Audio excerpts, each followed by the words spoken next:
तो इस इमेज के माध्यम से आज हम समझेंगे कि भाई ऑल्फैक्टरी एपिथेलियम और ऑल्फैक्टरी ट्रैक्ट से कौन कौन से क्वेश्चन आ सकते हैं।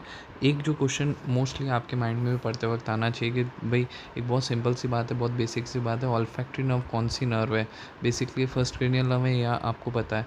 ठीक है, एक चीज़ ये पूछते हैं कि साहब ये ऑल्फैक्टरी ट्रैक्ट जो है ये कहाँ पे लोकेटेड है।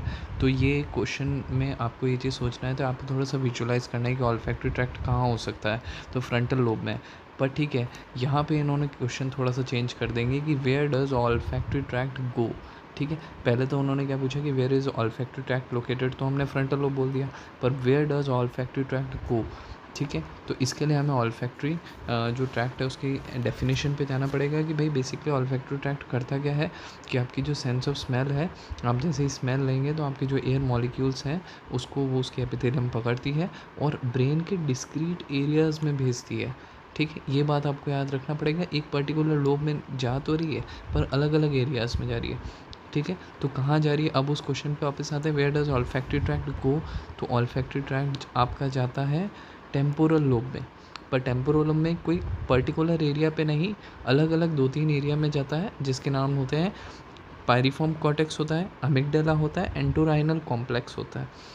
तो उस तरीके के एरियाज़ में एंटोराइनल कॉर्टेक्स भी इसको बोला जाता है। उस तरीके के अलग अलग एरियाज़ में ये सेंस ऑफ स्मेल को भेजता है। चीज़ जो इसमें पूछी जाती है कि भाई इसका जो ऑर्डर ऑफ न्यूरॉन है, कहीं पे भी अपन ट्रैक्ट पढ़ते हैं तो अपन को क्या बताया जाता है कि सर ऑर्डर ऑफ न्यूरॉन क्या है, फर्स्ट ऑर्डर न्यूरॉन क्या है, सेकंड ऑर्डर न्यूरॉन क्या है, थर्ड ऑर्डर न्यूरॉन क्या है। ये बात तो हम समझते हैं कि ट्रैक्ट है, तो डेट मीन्स यहाँ से लेके ब्रेन तक कुछ ना कुछ कम्युनिकेट कर रहा होगा। तो फर्स्ट ऑर्डर न्यूरॉन तो इस इमेज में आपको दिख रहा है कि ऑल्फैक्टरी एपिथेलियम है। बीच में आपको 2 चीज़ें दिख रही हैं, तो ग्लोमेरुला दिख रहा है और एक माइट्रल सेल दिख रहा है। ठीक है, तो माइट्रल सेल पे 2 क्वेश्चन आते हैं। एक, what is where is mitral cell located. तो माइट्रल सेल में हमेशा वो ऑप्शन में आपको माइट्रल वॉल्व देगा, पर वो कभी आंसर नहीं होता है। ऑल्फैक्टरी एपिथेलियम में, सॉरी ऑल्फैक्टरी ट्रैक्ट में आपका माइट्रल सेल्स लोकेटेड होते हैं। और सेकंड क्वेश्चन जो माइट्रल सेल से पूछा जाता है कि कौन सा ऑर्डर न्यूरॉन है, तो ये सेकंड ऑर्डर न्यूरॉन होता है। इस तरीके से आप देख सकते हैं कि एक ही इमेज से मल्टीपल क्वेश्चंस पूछे जा सकते हैं। पहले हमने देखा कि ऑल्फैक्टरी ट्रैक्ट लोकेटेड कहाँ है, फिर ऑल्फैक्टरी ट्रैक्ट जाता कहाँ है, फिर फर्स्ट ऑर्डर न्यूरॉन क्या होते हैं, सेकंड ऑर्डर न्यूरॉन क्या होते हैं। फर्स्ट ऑर्डर न्यूरॉन हमें समझ में आ गया, second order neuron mitral cells होते हैं। ठीक है, तो इसमें एक और क्वेश्चन काफ़ी बार लेमैन भी लोग पूछते हैं और एग्जाम्स में भी पूछा गया है कि भाई कोविड में ऐसा क्या हुआ कि भाई हमारी सेंस ऑफ स्मेल चली गई। तो बेसिकली जो ऑल्फैक्टरी एपिथेलियम है ये एक स्पेशलाइज्ड एपिथेलियम होते हैं जिसके सीलिया नीचे की तरफ प्रोजेक्ट कर रहे होते हैं। वो एयर में आपके ओडर मॉलिक्यूल्स को पकड़ता है। तो जब आपको कोविड होता है तब आपकी ये एपिथेलियम, ये जो सीलिया होते हैं, ये इन्फ्लेम्ड हो जाते हैं, स्वेलअप हो जाते हैं, and there is a conduction defect. I repeat, there is a conduction defect due to inflammation of the specialized cilia which is located in the olfactory epithelium. इस वजह से आपको सेंस ऑफ स्मेल कम्युनिकेट नहीं हो पाता था, ये एक रीज़न है। ठीक है, तो ये चीज़ आपको जाननी बहुत ज़्यादा।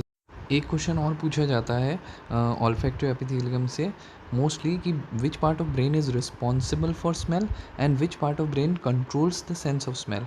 ठीक है, तो दोनों के आंसर्स अलग अलग हैं यहाँ पे। तो which part of brain is responsible for smell is olfactory bulb and which part of brain controls the smell is parietal lobe। ठीक है, इसको आप ऐसे भी याद रख सकते हैं कि पैराइटल लोब आप जितना जानते हैं कि वो जजमेंट्स एंड ओरिएंटेशन के लिए होता है, तो वो बताता है कि ये सेंस सही है, ये सेंस गलत है, या ये प्रॉपर इम्प्रॉपर है। तो इसको ऐसे भी याद रख सकते हैं कि पैराइटल लोब आपका कंट्रोल करता है sense of smell. In videos का मेन पर्पस है आपको शॉर्ट टाइम में आपकी नीट पीजी की पढ़ाई में और एफएमजी की पढ़ाई में और आईएनआईसीटी की पढ़ाई में और किसी भी कॉम्पिटिटिव एग्ज़ाम में असिस्ट करना। Thank you so much for watching.